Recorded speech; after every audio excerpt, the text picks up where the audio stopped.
Streaming now, this is the WOOD TV Live Desk. And good morning, everyone. Phil Penarski here with the WOOD TV Live Desk. Hope you're all having a great start to your Wednesday. Digital reporter Matt Jaworowski is back once again to talk about his latest Sunday story, this time detailing the second part of his series for Women's History Month, this one on Anna Bissell, what many believe to be America's first ever female CEO. Matt, it's great to have you back on as always. Wanted to just go ahead and jump straight into this story because it is really interesting. We touched on it a little bit last week about the walking tour. She's one of the few women in the city that have their own statue that people can kind of see and learn a little bit more about. This story details all about her life and kind of just wanted to go ahead and jump in. We know about the name Bissell. It's very familiar to many of us here, but kind of just talk about her importance really in the grand scheme of not only business but right here in Grand Rapids. Yeah, I think it was important to tell her story, not because maybe it's lesser known. Quick heads up, this weekend's story will be on Betty Ford, the former First Lady. So obviously, comparing Betty Ford to Anna Bissell, a lot people are much more familiar with her story. But I think it was important to get it out there, just really for people to understand how big of an impact she had as the country's first female CEO of what became a major corporation, under her watch. That's something that at that time wasn't seen. There were women that owned businesses, smaller shops in cities all across the country, but to actually take over and really expand and grow a major corporation, going from a regional entity to an international one that's pretty unheard of. Yeah, no, and that was kind of my next part that I wanted to get into, was just really about her legacy with the Bissell Corporation, because as you mentioned, at the time it really wasn't so much where a lot of women had the opportunity to really be in charge of a major business like this, and she not only took on the reins after her husband died, but she also kind of propelled it into the sort of new generation and really helped grow it as a brand. Talk about just how she was able to put that together and really just make this lasting legacy. Yeah, really. I mean, the story starts even before her husband's death too. Her husband, Melville Bissell, when they first got married, they opened a china shop originally. They were first in Kalamazoo, moved to Grand Rapids.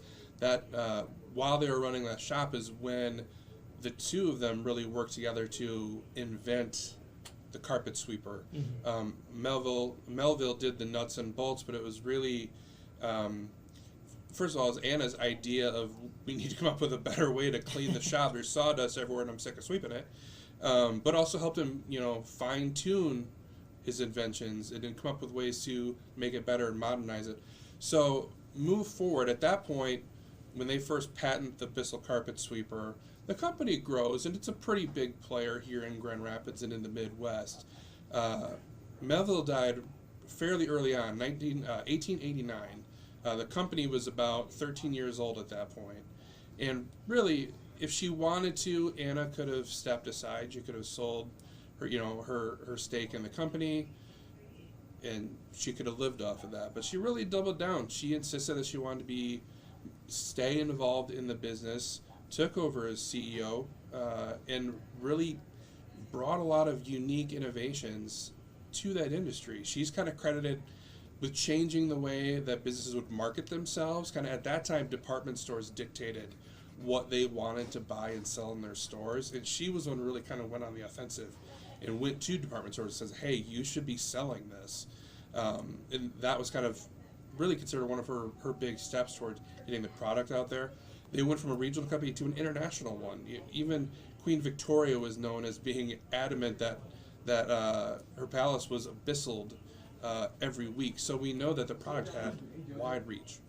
Right. No, I think that is super interesting to think that not only did she kind of change the sweeping and cleaning game, but she also really just helped create this whole new way for businesses to really explore and grow their own brand. So really just an awesome story. Highly encourage everybody to check it out right now. If you haven't, it's available right now on our website, woodtv.com. But Matt, there's also a second part to this story that I really wanted to get into, because you previewed it a little bit once we got off the conversation last week about how we here at News 8, our station on College Avenue, plays a huge role, or really has a strong connection to Anna Bissell and the Bissell family itself. Can you talk about that a little bit? Yeah, this is something I actually found in research a while ago.